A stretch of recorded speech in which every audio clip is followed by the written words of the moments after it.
Uşaqlar, növbəti işimizi tamamladıq. Montaj işidir.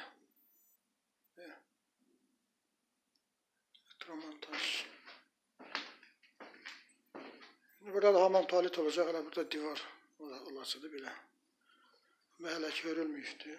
Bu da koridorumuzdur.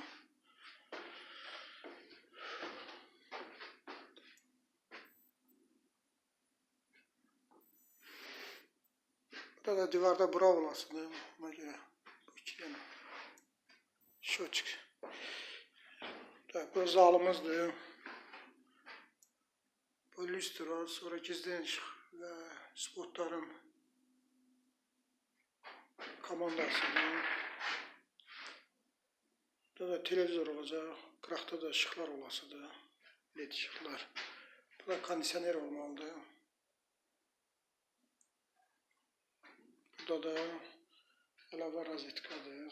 Sonra burası spalnidir. Bu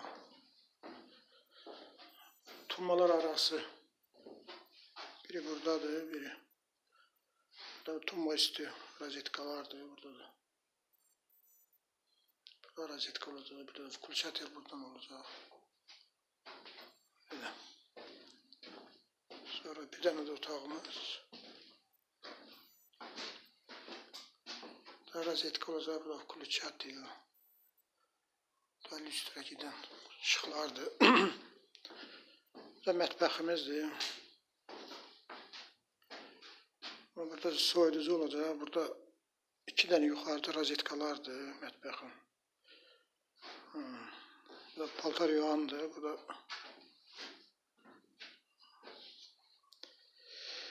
gaz peçində elektro konforka olur. Onun üçündür. Bu da yuxarıda aspiratorun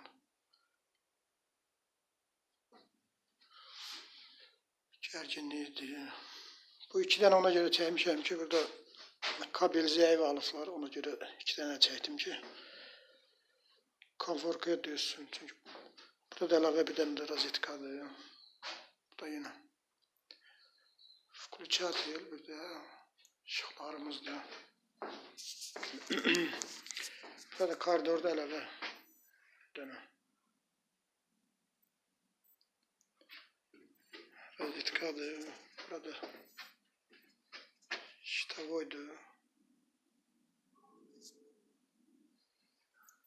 Burada spot olasıdır, gizli ışıq olasıdır. Burada çölə gedən ışıqlardır. Biri qapının ağzına, bir də çöldə darvazaya gedən ışıqlardır. Burada şiddi, burada da Wi-Fi rozetkasıdır. Wi-Fi rozetkasıdır.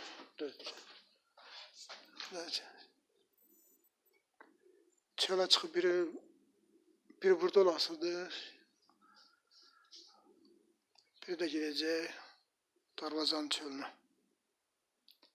Orada olasıdır. Belə.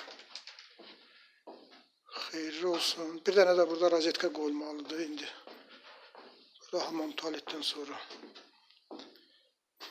Burada